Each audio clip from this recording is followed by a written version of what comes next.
Good morning. I'm Robert Sellers, Vice Provost for Equity and Inclusion and Chief Diversity Officer here at the University of Michigan. I'm a large African American cisgendered male in my 50s with a beard and glasses, wearing a blue jacket and yellow or maize tie with a light blue shirt.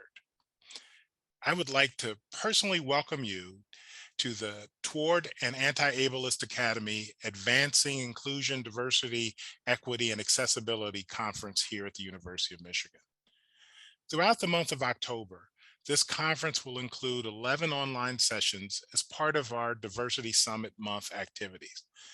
These sessions focus on the progress made and work that still needs to be done to ensure that everyone, regardless of their ability status, has an equitable opportunity to be successful and to contribute at the University of Michigan. As a society and as a university, we cannot afford to lose out on the contributions of anyone simply because they are different in some way. We can no longer be in an institution that is focused on the typical Michigan student or the typical Michigan staff person or the typical Michigan faculty. Our focus must be on all Michigan students, all Michigan staff, and all Michigan faculty. The ironic truth is that there is no such thing as a typical person. We're all different in some way or another, and it is that difference which our collective hope for the future is built on. That difference is what makes each of us special. It is what will give us the best chance to solve the problems that we face as a society. Our different identities mean that we experience the world differently. Those different experiences also lead to different perspectives and different schemas about how the world works. And those different schemas lead us to ask different questions, which in the end will lead to different solutions, more creative solutions, and finally, more effective solutions. Those different schemas will also result in a different vision of how the world works and how we live in it. And that different vision will enrich our arts and humanities. That is why we must attack and dismantle ableist structures here at the University of Michigan. Not simply because people with disabilities need and have the right to have access to everything that this university has to offer, but because we need to provide universal accessibility because we are all impoverished if we do not. Let me be very clear.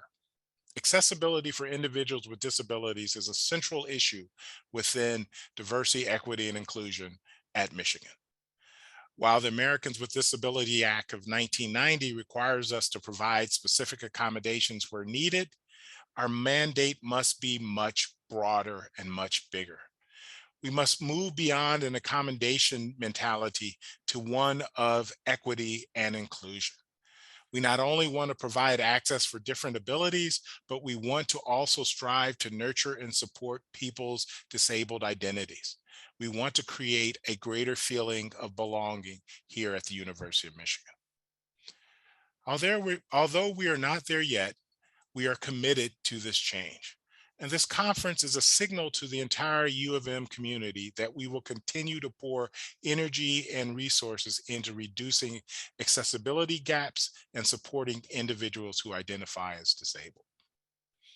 Thus, I am personally excited to participate in this conference and anxiously look forward to hearing the insights from today's keynote speaker, Dr. Farami Okalami.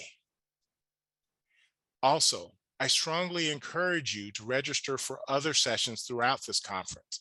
These sessions will help you to learn how to make a difference in transforming our community. Now let us move forward with our program. It is my great pleasure to introduce our next speaker and my colleague, Ashley Wiseman, who will review the Student Idea Board recommendation and implementation process. Ashley Wiseman is a University of Michigan alum and served on the Student Idea Board. She co-chaired two of its subcommittees. She's a social justice educator and Associate Director of the U of M Global Scholars Program, GSP, where she instructs cross-cultural leadership courses. Additionally, Ashley co-chairs Disability Culture at U of M, serves on the Council for Disability Concerns Advisory Group, and she helped to develop the Mapping Disability Knowledge Community, which is an online database of people working towards disability inclusion at the University of Michigan. Without any further delay, it's my great pleasure to introduce Ashley Wiseman.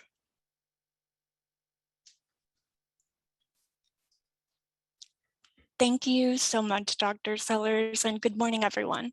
My name is Ashley Wiseman. I use she, her pronouns. I'm a white cisgender woman in my 30s.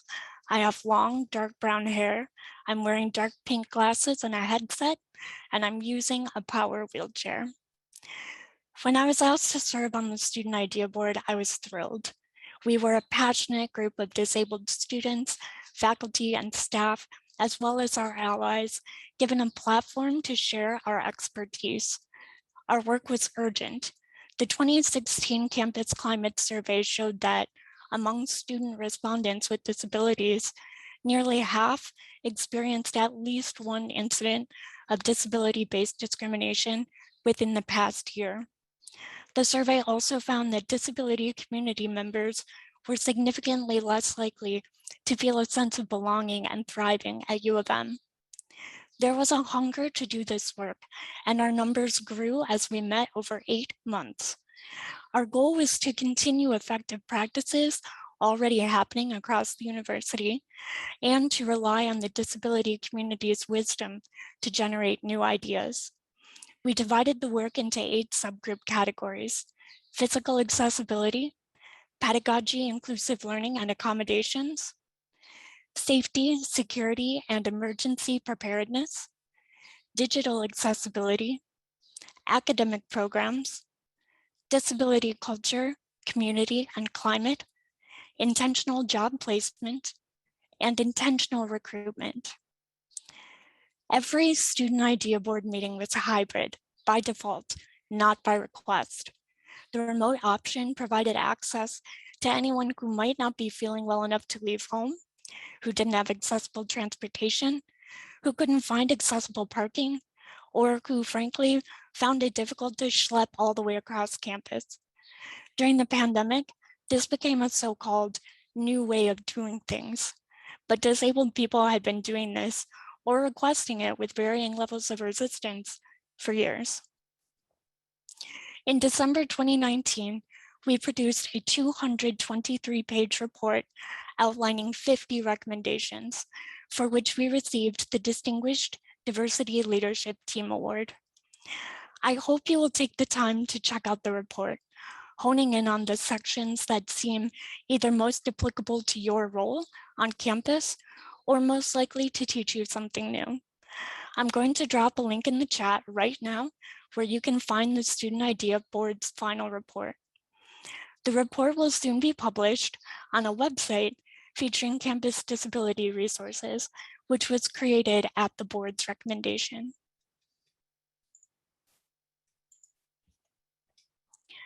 Our task was complex and often personal. We were diverse in our disability experiences and our other identities, and we didn't always agree. We had to work toward a shared understanding of disability identity, ableism, and disability justice. The disability justice movement, initiated by disabled Black, brown, queer, and trans people comprising the Disability Justice Collective, calls us to create systemic change. We live in a world that was built for so-called normal bodies and minds. Whether we are talking about disability, race, gender, sexual orientation, socioeconomic status, age, and so on, societal beliefs about who is valuable are rooted in the idea that certain bodies and minds are innately weak, irrational, inefficient, unstable, unattractive, less than. These beliefs are deeply entrenched in our histories. Despite our best intentions and significant progress, they continue to influence our policies, interactions, and norms. The Student Idea Board's recommendations outline how we can channel the incredible resources and expertise at U of M to go beyond accommodations and toward an anti-ableist academy. To date, former board members and other stakeholders have worked with the Office of Diversity, Equity, and Inclusion to help implement the board's recommendations. I can't tell you about every recommendation and its status, but I want to highlight a few that I am especially familiar with. Some of these recommendations could quite literally save lives, such as recommendations to better incorporate the needs of disabled people into the university's emergency procedures. Changes have already been made, such as the addition of language clarifying run, hide, fight. A group of faculty has submitted a proposal for a disability studies minor, and you can learn more about disability studies at Study Futures at the University of Michigan at tomorrow's session at 12 p.m. Student board members called for increased material resources and staffing for the Services for Students with Disabilities Office to bring us up to par with peer institutions. They also demonstrated the need to overhaul the accommodation registration process, which included ending the required invasive collection of medical information that was unrelated to the student's accommodation needs. Many of these changes have been implemented or are in process. There is still much to do. The board recommended that every unit appoint a coordinator for Universal Design for Learning, or UDL. UDL is considered best practice for designing learning environments to be as accessible as possible from the beginning. What if captioning was the default for all audio content? What if every reading assignment was available in large print and audio format? What if every building had gender inclusive, wheelchair accessible bathrooms and designated quiet spaces for when people experience sensory or emotional overload? What if every student could be reasonably assured that when they ask for what they need, they would not be met with suspicion and resistance? What if every instructor, student leader, student organization advisor, coach, administrator, every single one of us had a basic understanding of accessibility and knew how to get help when needed? This is not an out of reach utopia. It can be done, and it will be the subject of several of our conference sessions.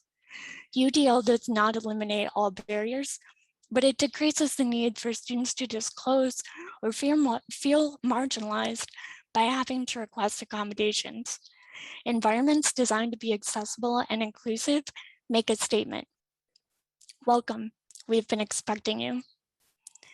The board also recommends establishing a disability cultural center.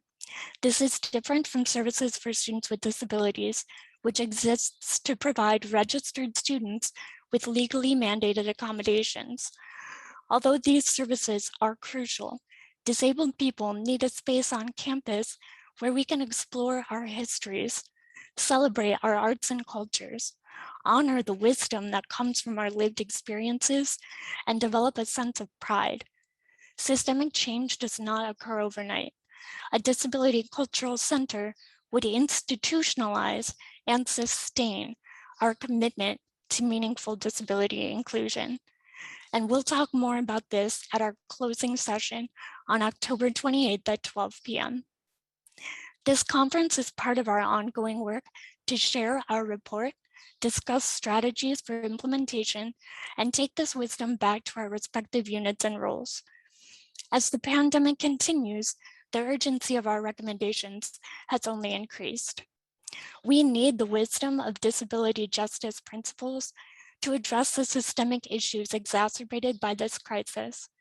We need the guidance of Universal Design for Learning, which prepares us to adapt to change in accessible, inclusive ways. We need to apply what we've learned collectively about the feasibility and necessity of remote participation, flexible schedules, and other means of safe, equitable participation.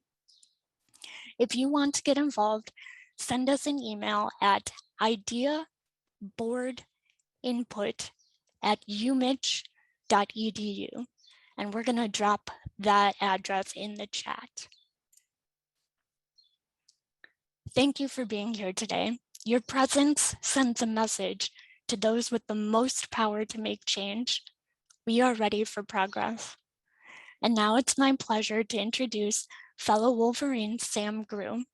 Sam is a high jumper on the US Paralympic track and field team, where he has won 3 world championship titles, set a new world record, and most recently won a gold medal at the Tokyo 2020 Paralympic Games.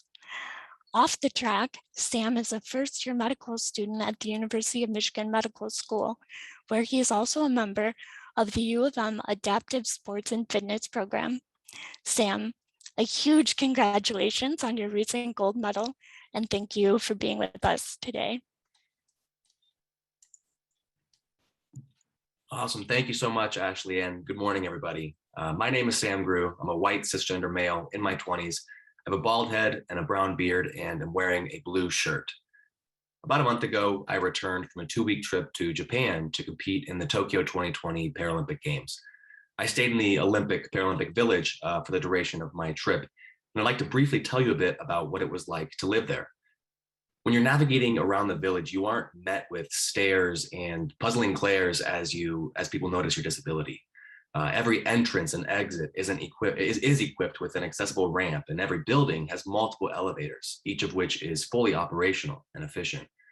Every sign, placard, and emblem includes braille, and the sidewalks are lined with tactile paving that warns visually impaired walkers when they're about to leave the sidewalk. The shuttles that take you around are designed such that accessibility is the default rather than the anomaly. What I'm saying is when you live in the Paralympic Village, you don't forget about your disability, but you don't find yourself planning your whole day around it. You don't call ahead to make sure where you're going is actually accessible. You don't arrange for accommodations to be made in advance because they're already in place, ready to be used by anyone at any time. In total, the Paralympic Village served as a mini utopia of what an accessible, inclusive society can look like. In the village, you aren't defined by your disability, you aren't restricted by the constraints that others put on you, and you never feel like an outsider amongst your community members.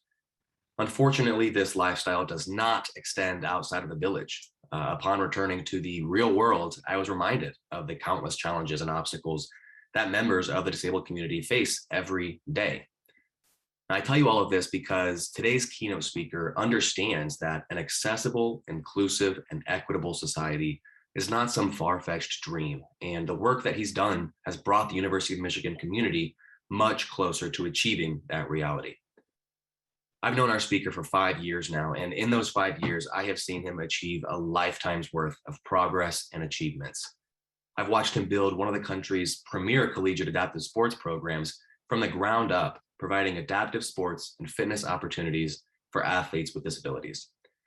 As the Director of Student Accessibility and Accommodation Services, I've seen him be a fierce advocate for students with disabilities, ensuring that the University of Michigan fosters a learning environment that is accommodating to all students.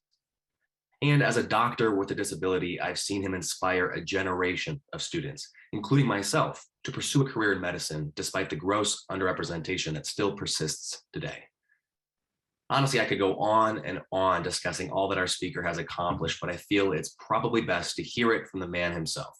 So please join me in welcoming the Director of Student Accessibility and Accommodation Services, Assistant Professor of Family Medicine, Assistant Professor of Physical Medicine and Rehabilitation, Assistant Professor of Urology, and Director of the University of Michigan Adaptive Sports and Fitness Program, Dr. Okunlami. Good morning, everyone. Thank you, Dr. Sellers. Thank you, Ashley. Thank you, Sam. As they said, I am Fermi Okunlami, but most people refer to me as Dr. O. I use he, him, his pronouns, and I'm a middle-aged cisgender Black man with brown skin, short black hair, and dark-rimmed glasses. I'm wearing a maize and blue bow tie, a white collared shirt, and a blue blazer with Michigan and Black Lives Matter lapel pins on one side and an orange flower lapel on the other. My virtual background is maize with a maize and blue block M in the bottom corner, and I am using a manual wheelchair. Now, I will tell many people that know me, I like to talk. I start my talks off, however, by saying that I don't like giving talks. that I like to start conversations. Now, I start a lot of conversations, but I will be honest with you all today. I'm nervous.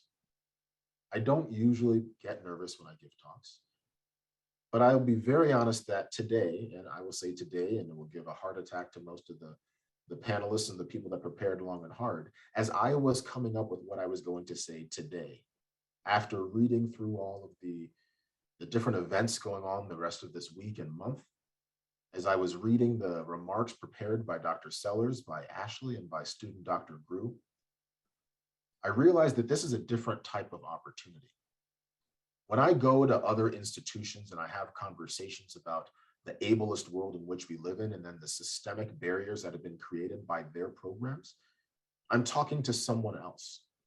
I'm going in and dropping in and having a conversation about something that exists all over the world, but I am trying to assist them with their institution on how to improve upon it. I don't feel a sense of ownership or responsibility in the same way as I do on this talk today. So I will tell you that many people are familiar with the term imposter syndrome. Now, imposter syndrome is someone who feels as though they're not qualified to then do the work that they're given to do, despite the fact that they actually are.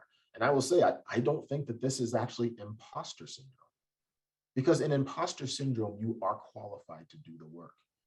And what I want to say is that today, I am not the keynote speaker because I am exceedingly qualified in being able to do this work. I am merely a representation of all of the individuals that have done this work long before I arrived at the University of Michigan, long before I served as one of the individuals on the Student Idea Board, long before I was one of the co-chairs of 2 of the subcommittees. People have been doing this work, and I am merely blessed with the opportunity to be a representative of the wonderful University of Michigan and the work that has been done here. So with that, I created a title for what my talk will be today. I usually give talks and I call them Disabusing Disability. But this one I'm actually going to call Reflections from a Reformed Ableist. I say that because we talk about this anti-ableist academy that we're trying to create. And many people then ask, what is ableism? And many of you probably feel as though you know what ableism is. Some of you may have only heard of ableism when you heard about this presentation. But I am going to juxtapose ableism with something that we've heard a lot about in the past year and a half, and that is racism. Before I go further, however, I want to let you know that since I want this to be a conversation and not a presentation, I encourage you all to use the chat, to use the Q&A feature. You can either put things publicly for everyone to see, or you can send me a private message, and I will do my best to try to monitor the chat and the Q&A, because each and every one of you has your own thoughts and opinions and perspectives on this topic. And as I said, I am merely an N of one as a representative of this work, not an expert of this work in any way. And therefore, we hope for this to be a conversation about how we can continue to move our institution towards being the anti-ableist academy that we know it can be. Now, as I said, over the past year and a half or so, our country, and I say the world, has begun to reckon with racism in a way that some say has never been done before, but others will say it's something that has unfortunately been said and done countless times in the past, that it feels as though we're just rewinding and going back to something that we've said before. But in this, I will say, in this current moment, I did feel as though lots of people have been receiving this work in a different way than they had before. Racism is not necessarily saying that the person sitting across from you is a racist. I'll repeat that. Racism is not criticizing the person next to you, in front of you, or on the other side of the country doing something as racist. Racism is an institution. It is systemic, it is structural, and it then impacts the world in which we live and the things that happen every single day. If we don't recognize that racism is the foundation upon which things were created, then we're not going to be able to dismantle that foundation. Ableism is exactly the same thing. As Ashley said earlier, The world in which we live was not built for disabled body minds. It did not take disabled body minds into account when they created the structures upon which everything has been created now. Dr. Sellers talked about the Americans with Disabilities Act of 1990, and now here we are 31 years after that. And the structures upon which we are built still are ableist in their mindset. Now, I juxtapose racism and ableism not to then get the hairs on the back of your head to stand up, but to say that many of us, many of you, have been complicit in a system of racism, just the way that we have been complicit in this system of ableism. I thank the Student Idea Board. I thank individuals like Pam McGinty, Ashley Wiseman, Josh Gruberman, Elizabeth McLean, Remy Yurgo, Professor Shanna Katz-Katari, Dilip Das, Professor Robert Adams, Lloyd Shelton, Solomon Furious Worlds, and I could name countless others that allowed me to learn with them. So the reason that I titled this Reflections from a Reformed Ableist is because I acknowledge that I myself am ableist. I subscribe to an ableist mentality, and I continue to perpetuate ableist ideas. I see that there's a hand up, and if that individual can send me a message in the chat, I'll be happy to then bring forward what you're saying. Putting messages in the chat or asking questions on the Q&A will be easier. I don't know that we can actually engage in verbal conversation back and forth, given the webinar setting. Now, the reason that I start with all of this is because too often when we have conversations about racism and ableism, people feel as though we are attacking other individuals and we are saying that these things are your fault. Now, it was Judy Heumann who was the one that helped me recognize that I myself am or was ableist. I've been blessed to have an opportunity to have a film that's currently in production, trying to talk about some of the things I've gone through in my life. And when I allowed Miss Heumann to watch this, she saw it. And she said, you know what, Fermi, if I didn't know you before, I don't think that I would have necessarily wanted to get to know you after seeing this. This film is very macho, and it huffs and puffs, and it's trying to blow a house down with your internalized ableism. Because many of you that don't know me don't know that while I said I identify as a wheelchair user, that is only something that's happened the past 8 years of my life. Now, giving you a little glimpse into what my life had been prior to this, while trying to keep up with this comment. And I will actually add the comment for everyone to see. Someone provided a definition of ableism by T.L. Lewis. Ableism is a system that places value on people's bodies and minds based on societally constructed ideas of normalcy, intelligence, excellence, and productivity. These constructed ideas are deeply rooted in anti-Blackness, eugenics, colonialism, and capitalism. This form of systemic oppression leads to people in society determining who is valuable and worthy based on a person's appearance and or their ability to satisfactorily reproduce, excel, and behave. You do not have to be disabled to experience ableism. A working definition by Talila T.L. Lewis in conversation with disabled Black and other negatively racialized folk, especially Dustin Gibson in 2020. Now, I read that, and thank you very much for providing that. That is a wonderful entry into me giving you a background into how I came into this work, which will talk about what it is that we can do and what we have done here at the University of Michigan. So I was born to two physician parents in Nigeria before we immigrated to the United States when I was young. Both of my parents had to redo their residency training, and they both did their pediatrics residency at Howard University. And then my mother went on to do her pediatric critical care fellowship at Johns Hopkins, and my father did his neonatal intensive care fellowship at Georgetown. After that, we moved on to the Midwest where my parents took their faculty positions, and I bounced around the country after that going to school. So I went to high school in Western Massachusetts at a boarding school called Deerfield Academy. I went to college at Stanford University where I continued to play sports, where I ran track. I was captain of the track team. I was an academic All-American and considered trying to sort of follow in Mr. Gru's footsteps by being an Olympian. but my Nigerian parents had different plans in mind, and I went straight to the University of Michigan for med school. I then matched into orthopedic surgery residency at Yale, and it was at my third year of residency that I experienced a spinal cord injury, which paralyzed me from my chest down and having minimal use of my upper extremities. I had 2 surgeries at Yale and then went to do inpatient rehabilitation at what was then called the Rehabilitation Institute of Chicago, which is now called the Shirley Ryan Abilities Lab.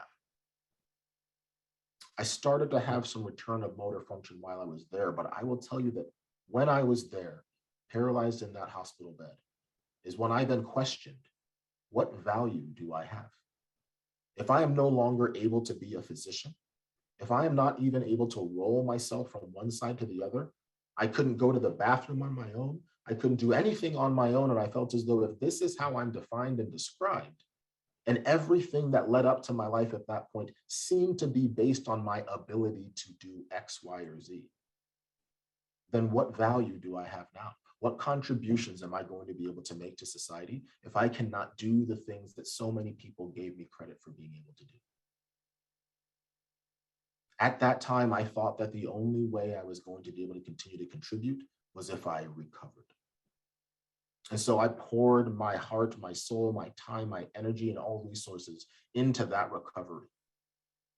I stayed in inpatient rehab and then went to outpatient therapy and continued to do everything I could. And it seemed to be centered on my ability to walk. Everyone, and myself included, was cheering me on to be able to walk. News reports were made, TV shows had me on, people wanted to talk to me as they saw me going from this all-American athlete to then down to be a physician and then falling into this pool and then having a paralysis that then took away all opportunity for me. And they thought, oh, if he could just get back, if he can get back to what he was before, then that would be great. And I supported that idea. I supported that idea thinking that that was what success would look like. And then we started to create this film that then captured that journey. And you know what? I did get to a point where I was able to walk unassisted. It was not efficient. It was not really useful. It was a show. I could walk unassisted for a few steps before falling down. That, however, was success. That showed that no longer am I bound by this wheelchair. And so the film captured that emotional journey with music and sound and lights and things that all played into this. And I showed that to Miss Human. And it was she that let me know, you yourself think that in order for you to have value, you need to be able to walk again. And as we had this conversation, we said, well, then what does that mean for all the individuals that either had an injury or disability and were not able to recover? What does that mean for individuals who were born with their disability and never had the ability to walk? If you are going to claim to be this disability advocate, if you are going to strive for equity and inclusion, then how are you going to be the one perpetuating this stigma that you being upright and ambulatory is the only way that success can be achieved? I will say that this is a complicated and nuanced conversation because especially as a physician who then does work to optimize people's function, I do not want to be critical of people that do regain it. I'm not going to be critical of people who then do go to rehab to try to then optimize whatever function it is that they have. However, simultaneously in that conversation, we must also make it very clear to individuals who lost something and don't get it back, or who never had something in the first place, that they have everything that they need to be able to have an impact on this world. That it is not something inherent to them that is wrong.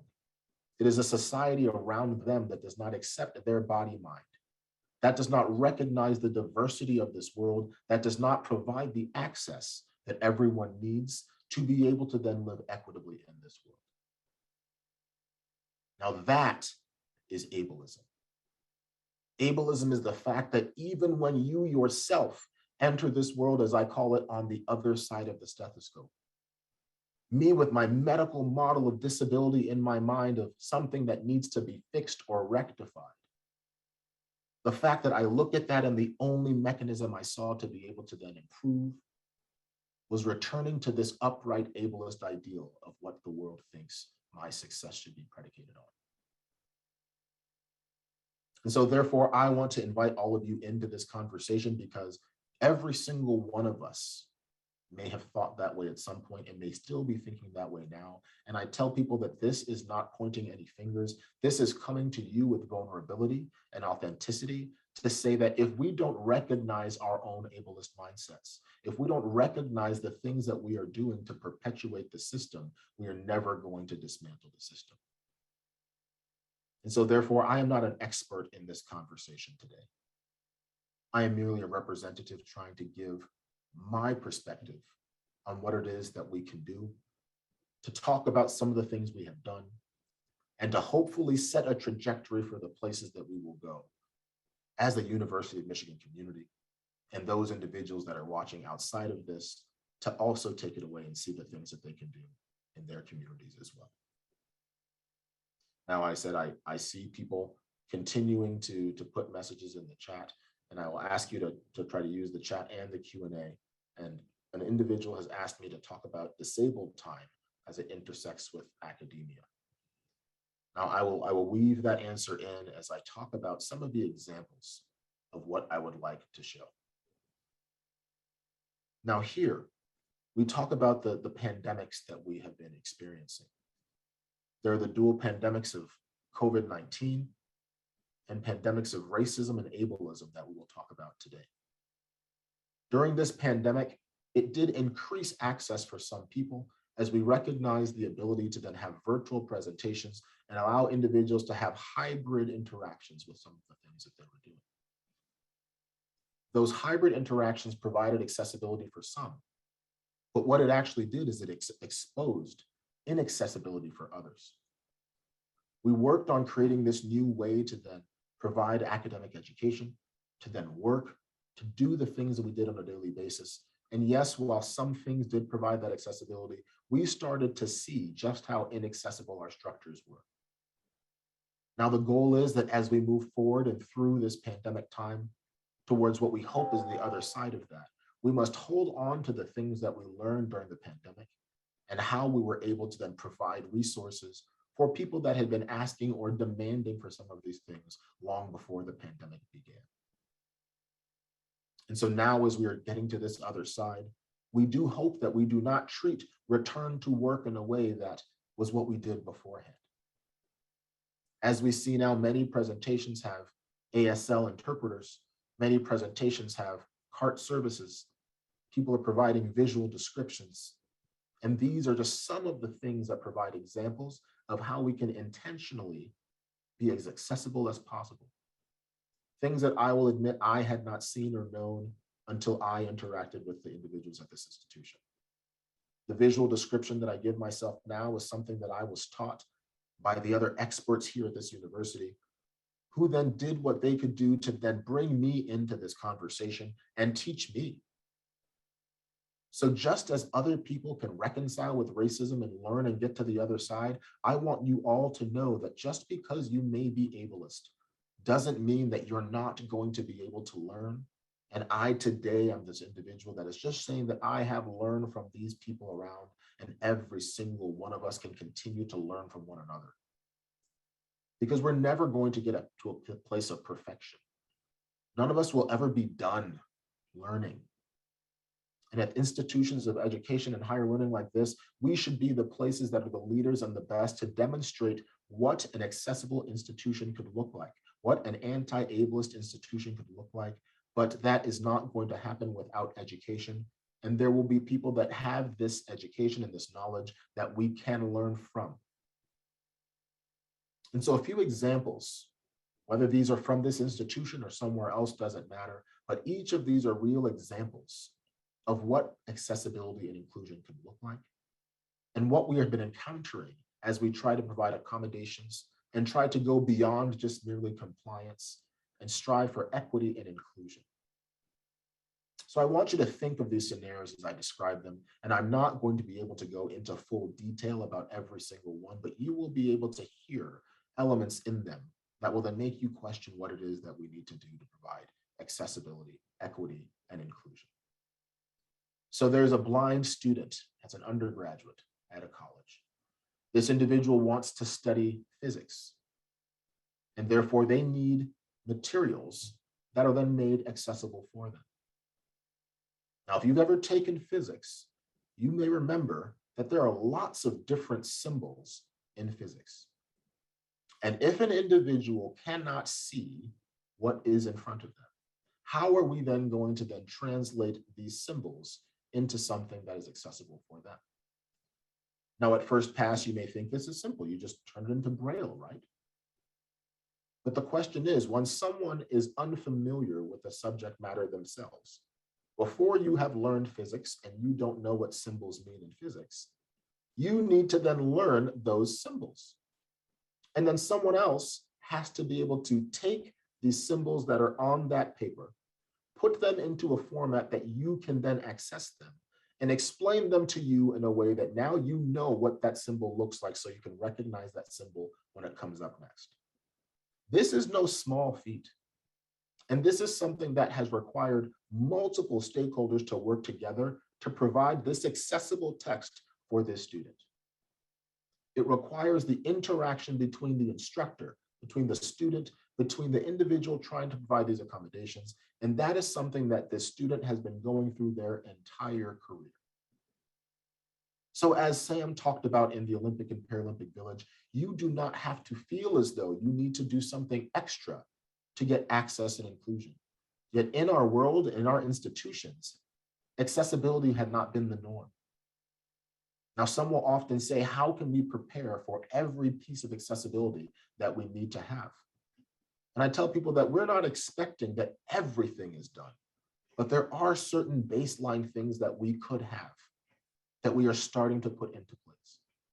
There are certain elements of accessibility and inclusion that when we know that we are going to expect disabled body minds to be there, we will have those things in place. But what happens too often is we see that we were not anticipating disabled body minds coming into this space. We were not inviting disabled body minds to then study this work. And in fact, what we do is we discourage people from doing things that we think may be too difficult because of the amount of work it may take for individuals to provide that accessibility. And so this is just one example of a student that is trying to just get access to their course materials. That does not even talk about how they're going to access the classroom, the exams, and interacting with their peers in this learning environment. So I hope as you see that and you think about what is the norm in our institution and what resources we then need to have to be able to provide accessibility for students, that is just one example. Now, we also talk about the fact that while we have student accessibility and accommodation services, we also have services that are needed for our instructors, our faculty, and our staff. I will mention what was used to be called the Office for Institutional Equity, which is now, I believe, Equity, Civil Rights, and Title IX office here at the University of Michigan. And we have an amazing ADA coordinator and a new deputy ADA coordinator who will then be working together on doing this work. But our faculty, our staff, and our instructors need access just the same way. Because if we don't provide access and accommodations for faculty, staff, and instructors, then what are our students going to be looking towards? When our students see that if they remain in this institution, the same accommodations that they received as a student may not happen as an instructor, faculty, or staff. But I'm pleased to say that as part of the recommendations of the IDEA board and the continuing work of that board, that is something that's being addressed. There are schools and colleges and individual units that have been working to then provide a framework for how we can support instructors, faculty, and staff with their accommodations as well. Now, I will give you this other example. Once again, these may or may not be related to anything here, even if they sound familiar, but I'm just using examples. So now imagine that you have a deaf staff member. This deaf staff member is responsible for taking notes. They're responsible for putting together work plans. They're responsible for making sure that they are driving forward the work of the office. Now, this individual then needs to have either real-time transcription or CART services, or this individual may need to have auto captions that are coming in. But imagine having to read the captions on the screen while you are also trying to then pay attention to what's happening in the session and take the minutes for what is going on. I don't think it's too difficult to then expect that that individual may have some time afterward where they will rewatch the session, listen to what is being said again, take minutes to make sure that they've captured everything appropriately. Because taking notes while you're in a session alone is difficult enough. Imagine if you then have to read the words on the screen as you are then being responsible for then writing those things down and keeping tabs of everything. We've done a much better job of trying to provide CART services or ASL for most of our presentations. But once again, coming from a place of authenticity, I will tell you, even I do not have it at every presentation I give. I try to make sure I do, but there are times that I slip. And that then makes it such that an individual in that audience does not have the ability to fully participate in this session.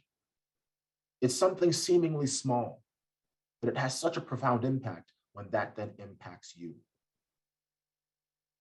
Now, I listed these two first because these two are things that are not the standard accessibility that people may think. And in my preparations for last night, I was actually talking to a colleague and I told them about Stella Young and her TED Talk. Now, if you have not heard of Stella Young, she was an individual with a disability that gave a TED Talk and she coined the term inspiration porn.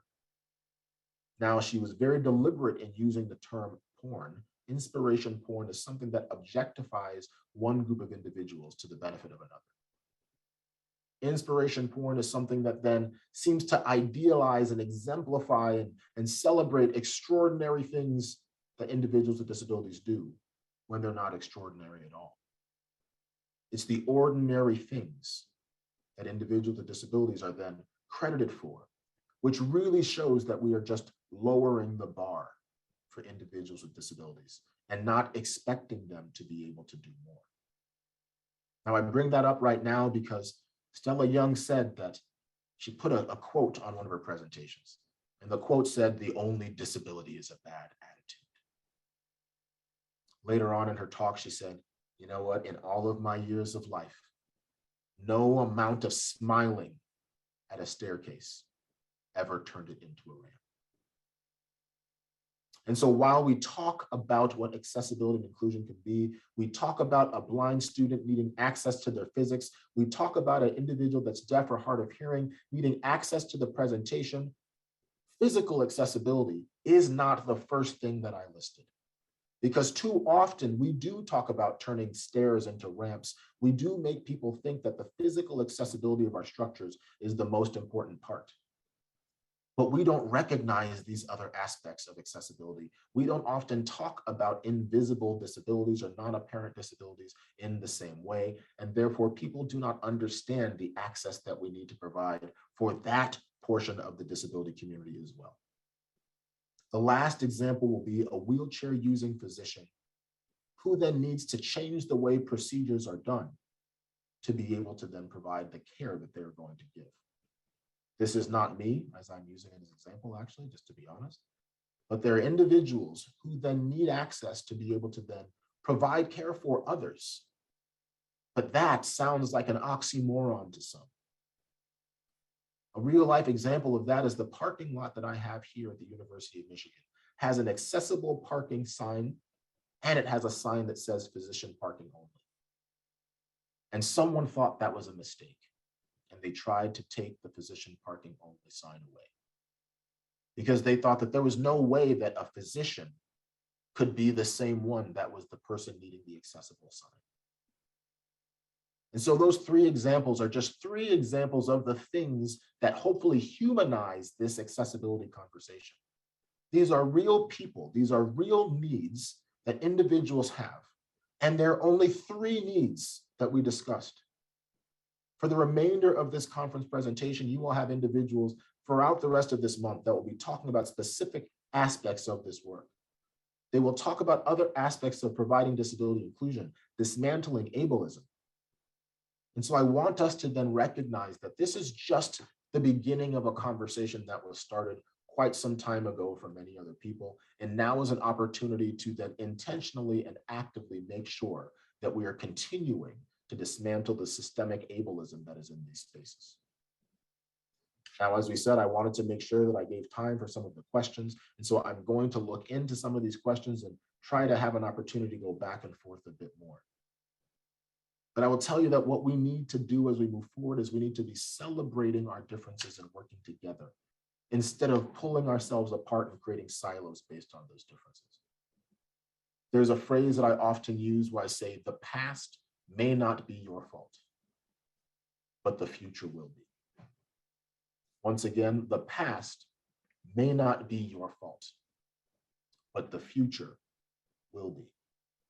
So when you are finally introduced to ableism, when you see what systemic structures have been put in place to then disadvantage and ostracize a certain demographic of people, what is it that you are going to do? Each of us has an opportunity within our spheres of influence to do something to make somebody's tomorrow better than their yesterday. But what is important in that is that you do not come in as a savior on a white shiny horse thinking you are going to fix all the problems when there are people that have been doing this work long since before you even knew what ableism meant. So we need to center disabled voices and body minds and have them not just be part of the work, but leading the work. And we need to be learning from those leaders that have been doing this work long since before we came. So while I am humbled to have the opportunity to then participate in this work, while I am proud of the University of Michigan and all that they have done to then put together the Student Idea Board, to then take those recommendations, to continue to then provide opportunities to improve. Because one thing that I will say is that this work is not easy, and it takes humility to recognize that there are things that we could do better. I thank Dr. Sellers for having the foresight to be able to then create this opportunity for all of us, because other institutions don't have leaders that then identify disability as an aspect of diversity. Other institutions don't necessarily have individuals that continue to then provide resources and opportunities to address conversations around disability and to work towards how we can actually dismantle it. This past year, people finally recognized that racism is a public health threat. And I will add that ableism is just the same. If we do not identify, address, and dismantle ableism, we're going to be having this same conversation in another 30 years and another 60 years. And this is not a conversation that I want us to continue having. So as Dr. Sellers said, hopefully we can move beyond an accommodation mentality and strive for equity and inclusion. And I thank every single one of you for joining today, for then being part of that process. I want us to then look forward to some of the things happening later this week. In particular, I want to first call out the Disability Studies Futures at the University of Michigan. This is a session that'll be on October 5th from 12 p.m. to 1 p.m., led by Professor Robert Adams, Natasha Abner, Josh Kupetz, Petra Kuppers, and Aitia Orr. That is going to be a wonderful conversation around where disability studies at the University of Michigan is heading. On October 6th, we have Seeing Invisible Disabilities in the Classroom, Visions from Three Perspectives. Now, this will be led by Professor Portnoy, Julia Weiner, and Natalie Wojcik.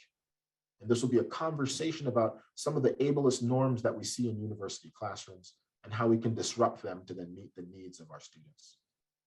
And the last one we'll have this week is I'm Not Ableist, That's Crazy, by Professor Shanna Katz-Katari, who's from the School of Social Work and Department of Women and Gender Studies.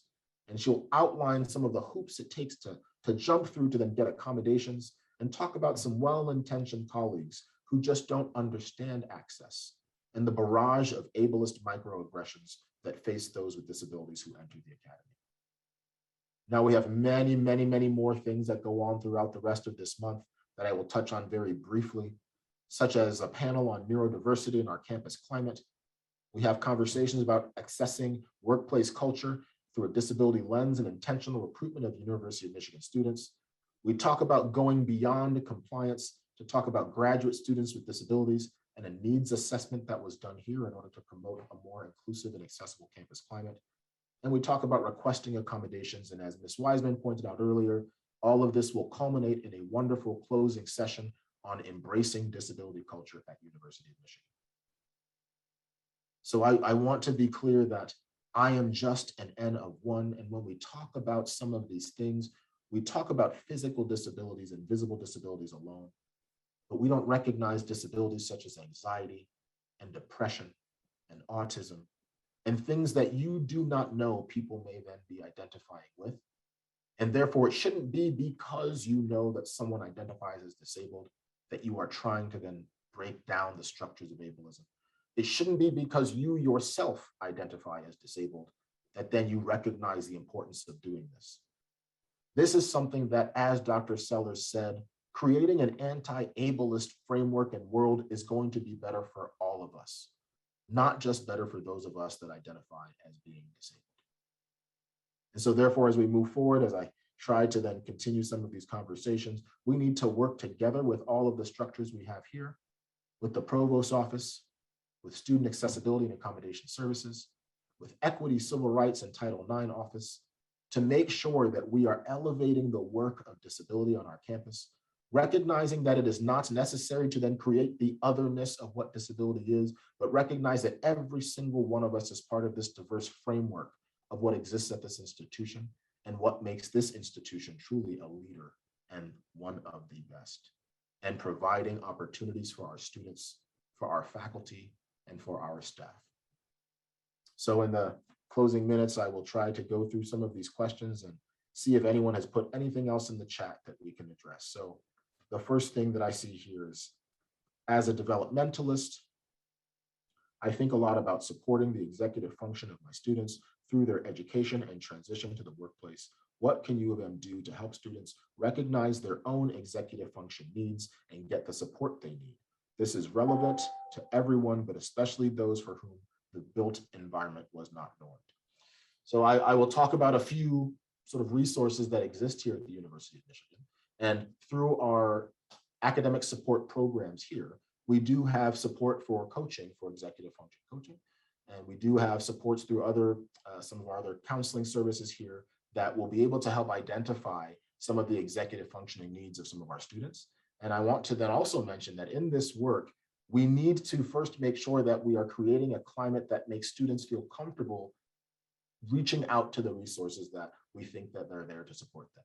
Because when there's a stigma that exists around disability, too often students do not want to then disclose they have a disability because of the fear that they have that individuals will then retaliate or stigmatize or make assumptions about their ability to then do the work.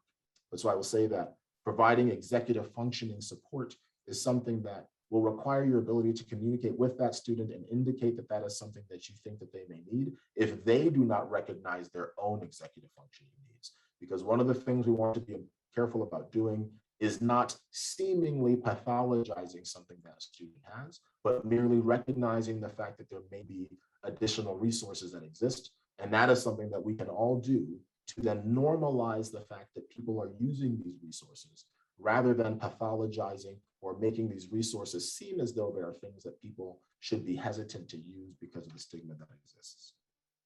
And someone mentioned that disclosure discrimination is real, and that is something that I do not disagree with. And so therefore, that is something we all can do to do a better job of how we discuss accessibility, how we discuss disability, such that it does not create this stigma that then makes people hesitate to then come to services. So someone asked about definition or background on the term disabled body minds. Now, this is one of those things where I will give you my Dr. Okamami N of one response, and I would encourage you to then communicate with the rest of the individuals that will be on panel.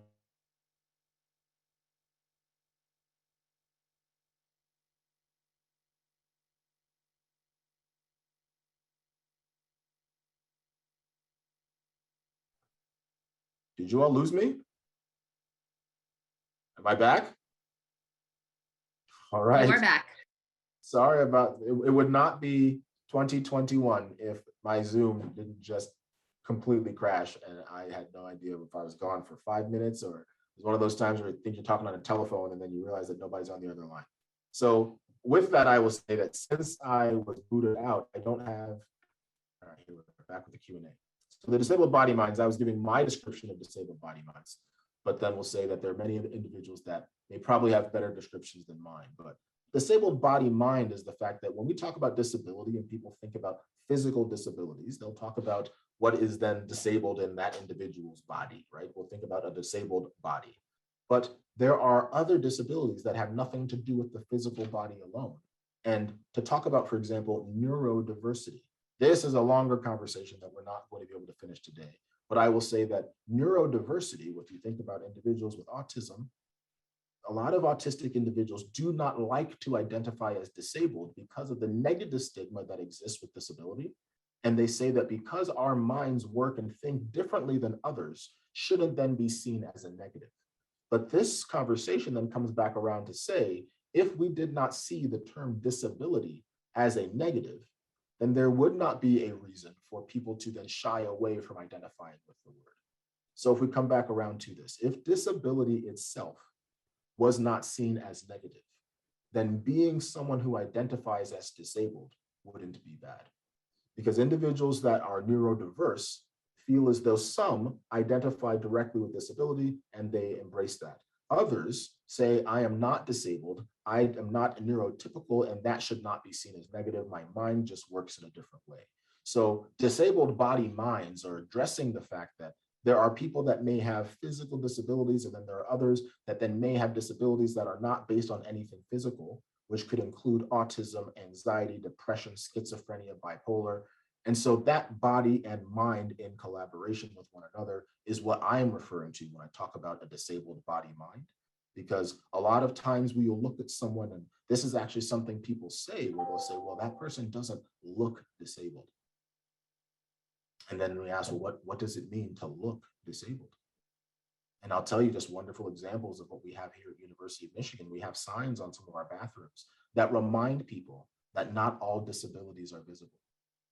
And so we must not be cautious of sort of how we interact with people for fear of disability, but we must be cognizant of disability and say that if we then have a way of talking, thinking, acting, living that is more accessible at baseline, we will then be creating a more inclusive society. Because once again, it shouldn't be because you know of someone's disability that you treat them with respect. It shouldn't be because people have to disclose their disability that we then provide access for all. Because as you will learn throughout the rest of the coming weeks about universal design for learning and other things that we can then put together, then these are things that we will start to then see. If we then provide access and inclusion ahead of time, then people don't need to disclose in the same ways. I'll go back to some of the questions. How do we elevate this conversation for mass adoption without being rejected as part of some overly woke culture? Which of course I don't agree with, but I often feel like we are preaching to the choir too much. So I agree. I think that the way to elevate this conversation is something that when we bring conversations together and we allow people to see what I call intersecting Venn diagrams, because the disability community is one of the most diverse communities. And therefore, people recognize that the concerns that have been raised by the disability community don't just impact the disability community, they're going to impact everyone. When we then provide that access and people see, some of the analogies that we give is that when we talk about that staircase being turned into a ramp, that ramp is not something that just a wheelchair user can use. That ramp is something that the UPS delivery person can use. That ramp is something that a mother or a father pushing a stroller can use. That ramp is something that anyone can use to get in and out. And we ask then, what is it that then limits the ability to have a ramp that provides access for one group of people, since it's going to provide access for many more? So I do tell people directly that at times I feel as though conversations around these isms, racism, ableism, sexism, create these artificial lines in the sand where you must be on one side or the other. And so people feel as though you just have to then subscribe to this woke culture where you now see the problem and you want to fix the problem for others.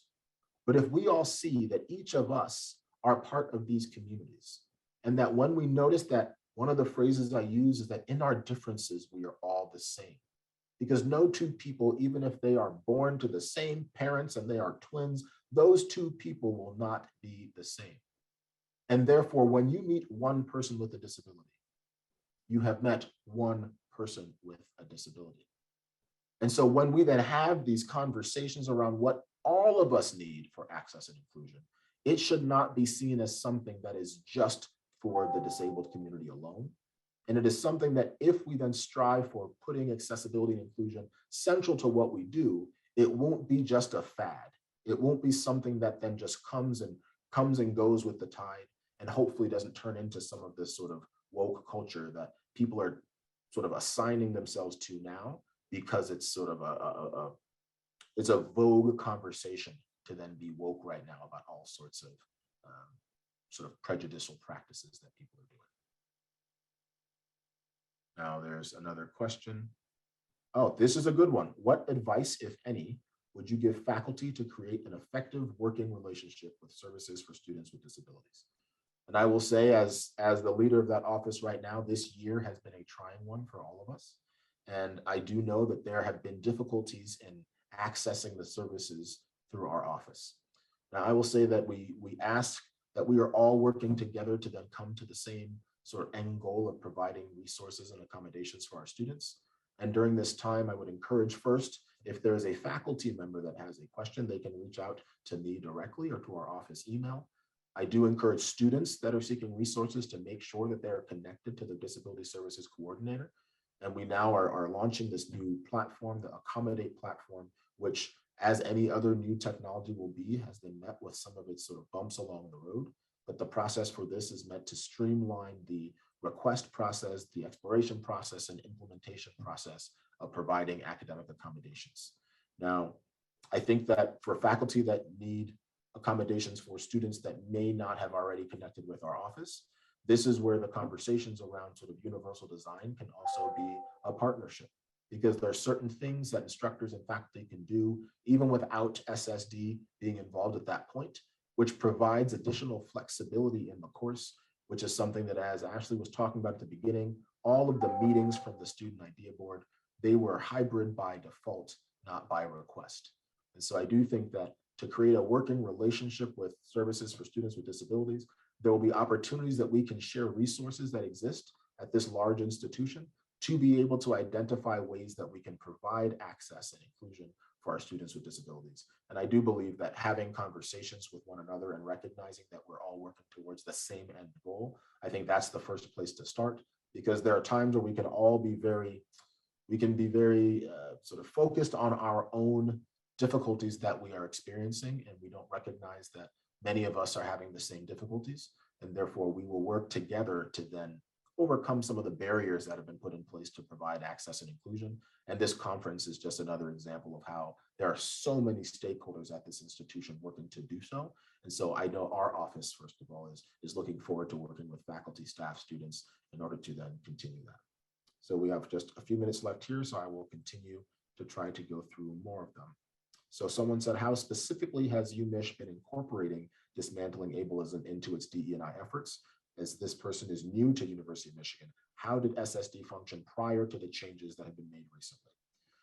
So I will tell people that the Student Idea Board came at a wonderful time, because the Services for Students with Disabilities Office has had 2 interim directors sort of back to back. And I think that during that time, with any sort of interim position, not by any fault of the interim leader, but because at times it will take momentum to continue building on work that's being done, the Student Idea Board, the Rackham Graduate Student Needs Assessment work that was done by Advance and LSA, there were lots of things that have been done over the past few years to identify some of the ableist structures that existed at Michigan. And therefore, it was based on the recommendations from the Student Idea Board and that needs assessment and the advanced work that then some of these changes have been made in SSD. So Ashley Wiseman talked about the process of connecting with the Services for Students with Disabilities Office and the sometimes difficult and extensive documentation process that was required to be able to connect with the office. That is one thing that has been changed, such that documentation or lack thereof should not then prohibit or make difficult for a student to then connect with the office and then get the resources they need. Also, there are certain pieces of information that are needed to provide accommodations and certain things that are not. And we're trying to do a better job of making sure that the only things that are being requested or required are things that are then needed to provide accommodations. Additionally, trying to then change the dynamic between students having to then advocate for themselves in front of a professor. And it is not that we do not want to empower students to be advocates, but we do want to then identify the dynamic that exists between an instructor and a student that then makes it sometimes difficult to be able to then get accommodations. And that is something else that in this process that we have changed as well. And so I would say that the process of connecting with this institution, with our office, is something that has changed over the past year, and trying to then have conversations with faculty about providing accommodations is also something that has hopefully improved. So I know that we clearly did not get to cover all of the questions that have been here in the chat. We do know that the Q&A and the chat hopefully will be saved after this, and we will try to address as many of these questions afterwards as possible. I'm saying that, and I'm hoping that one of the admin panelists or hosts will confirm or deny my statement as I'm saying this, that we will save. Wonderful. So we will save the chat and the Q&A, and we will then work to make sure we provide answers to some of these questions. So once again, I want to thank every single one of you for coming and joining us. I want to then remind you of the sessions that are occurring this week and throughout the next month at this conference. And a big thank you to Dr. Rob Sellers, to the entire conference planning committee, to all of the individuals that were working behind the scenes to make this work. Because just like there are invisible disabilities, there are invisible people that you don't see on this screen that have been responsible for making sure all this has come your way. So please do not use this as just one day to then talk about disability. I often am critical about months that are dedicated to particular demographic groups because I feel as though it gives people permission to work on it that month and then check that box off. So hopefully you will use these months as just ways to then remind yourself that this is something we should be doing every single day. It is not something that we should only celebrate Black people in February, and we shouldn't only celebrate disabled body minds in October. So hopefully this October will lead to a lifetime of recognition of ableism in your worlds. Hopefully we'll recognize that there are things that you have done in your own world that unbeknownst to you may have then perpetuated the systemic ableism that exists. But the hope is that now you will see that at this institution, there are individuals that are here to work with you. There are individuals that have been doing the work long before, and that our institution is committed to making sure that we dismantle the ableism and provide the equitable university experience that every single student, faculty, and staff at this institution deserves. So without further ado, we'll say thank you. Have a wonderful rest of your week. And of course, go Blue.